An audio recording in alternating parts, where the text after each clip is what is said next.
हे खरं आहे की मी मुख्यमंत्री फडणवीस यांना त्यावेळेला भेटलो होतो आणि 3 तारखेला सावित्रीबाई फुलांची जन्मतिथी असते आणि त्यांच्या त्या जन्मगावी नायगावला आणि तिथे नेहमीच आमचा मोठा कार्यक्रम असतो आणि यावेळेला मुख्यमंत्री आणि त्यांच्याबरोबर 7-8 मंत्रीसुद्धा या कार्यक्रमात हजर राहिले आणि तिथली जे काही आणखी काही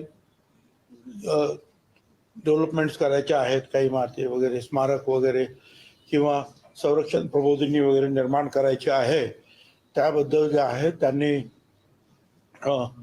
ताबडतोब जे आहे तिथल्या कलेक्टर आणि इतर सगळ्यांना जमीन अधिग्रहण करणे किंवा इतर जे काही काम आहे त्या सगळ्याच्या बाबतीत ताबडतोब त्यांनी ऑर्डर्स सुद्धा दिली. त्याच्यामुळे ती कामं सुद्धा जी आहे आता मार्गी लागतील. आणि त्याच दिवशी संध्याकाळी चाकणला तिथल्या मार्केट कमिटीच्या वतीनं महात्मा फुले आणि सावित्रीबाई फुले यांची पूर्णाकृती पुतळ्यांचं उद्घाटन होतं, म्हणजे अनावरण होतं आणि तिथे पवार साहेब होते आणि त्यांनी मला बोलवलं होतं. आता अशा वेळेला जे आहे जे फुले शाहू आंबेडकरांवरची चर्चा, नायगावला काय किंवा चाकणला काय, फडणवीस मुख्यमंत्र्यांबरोबर काय किंवा पवार साहेबांबरोबर काय, बाकी राजकारण नाही त्याच्यावर. नाही, पण राजकीय चर्चा काही झाली नाही, कारण तुम्हाला एक चिठ्ठी लिहून दिली होती पवार साहेबांनी स्टेजवर, तो व्हिडिओ राजकीय काही चर्चा झाली नाही तुमच्यामध्ये? नाही, राजकीय चर्चा नाही. धनंजय मुंडेंचा राजीनामा एक मागणी सुरू आहे, दुसरी राजकीय वर्तुळात चर्चा सुरू आहे की मुंडेंचा राजीनामा होईल आणि भुजबळांचा मंत्रिमंडळासमोर खरं आहे? हे बघा, मी एका ठिकाणी सांगितलेलं आहे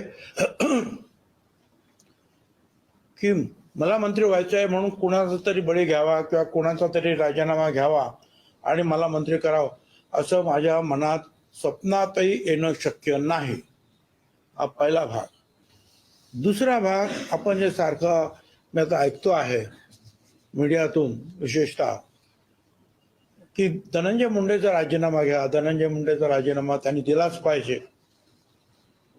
मला याच्यावर सांगायचं आहे की फडणवीसांनी स्पष्ट सांगितलेलं आहे की मी पूर्ण चौकशी करणार आणि चौकशी केल्यानंतर त्याच्यामध्ये जर कोणी काही दोषी जर सापडले आणि जे कोणी दोषी सापडतील, लहान मोठे, ते आका काय काका काय कोण जे काय असतील ते, त्या सगळ्यांवर कारवाई करू.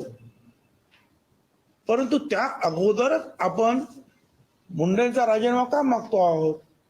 चौकशीत काही बाहेर आलंय का तसं? बरं, तुमच्याकडे जर काही माहिती असेल तशी तर तुम्ही द्या, पोलिसांकडे द्या, ते चौकशी करतील. परंतु असं जर जोपर्यंत कन्फर्म्ड होत नाही की त्यांचा हात त्याच्यामध्ये कुठेही आहे, तो पण का राजीनामा त्यांनी द्यावा किंवा मागावा तरी आपण? मला हे काही बरोबर योग्य वाटत नाही. एवढी काय साफ म्हणून भुई थोपटणं हे काही बरोबर नाही. कारण या अशा एका प्रकरणातून मी सुद्धा स्वतः गेलेलो आहे. 2003 मध्ये ते तेलगी प्रकरणामध्ये तेलगीला मोका लावला मी, पकडलं मी, सगळं काही केलं मी आणि माझ्यावर आरोप व्हायला लागल्याबरोबर माझा राजीनामा घेण्यात आला. त्यावेळेला मी उपमुख्यमंत्री आणि गृहमंत्री सुद्धा होतो आणि मग तिथली परिस्थिती आणखी फार विचित्र टर्म त्याला मिळत होते. तिथे राज्य त्यावेळेला आमचं होतं, राज्य सरकारमध्ये आमचं राष्ट्रवादी आणि काँग्रेस सरकार होतं. परंतु एकूण परिस्थिती पाहता शेवटी मीच गेलो तिथे, सुप्रीम कोर्टामध्ये प्रयत्न केले आणि सुप्रीम कोर्टाच्या माध्यमातून ती केस जी आहे इथून सीबीआयला नेली आणि सीबीआय त्यावेळेला वाजपेयी साहेबांचं बीजेपी सरकार होतं आणि सीबीआयने पूर्ण आमची चौकशी केली, पूर्ण सगळ्या फायली तपासल्या, प्रश्न विचारले आणि त्याच्यानंतर आम्ही सांगितलं की तुमचं त्याच्यामध्ये काहीही दोष नाही, तुम्ही केलेली कारवाई अगदी योग्य आहे. आणि माझं नाव सुद्धा चार्जशीटमध्ये कुठे आलं नाही. परंतु उपमुख्यमंत्री पद गेलं, होम मिनिस्टर पद गेलं, एक डाग लागला कारण नसताना, मनस्ताप झाला घरच्यांना, आम्हाला सगळ्यांनाच. आणि अर्थात परत मग ज्या पवार साहेबांनी आम्हाला 2004 मध्ये निवडून आलो आम्ही त्या येवल्यातून आणि मला मंत्री केलं.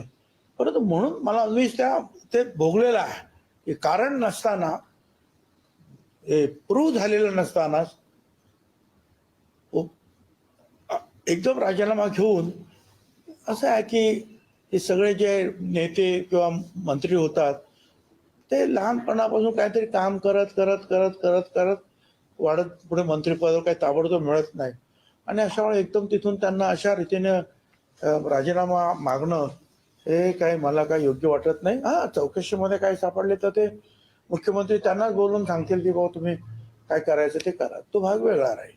परंतु त्या भागात दादागिरी करतात. चौकशी केली जाते. ते जर मंत्री राहिले तर संपूर्ण चौकशीवर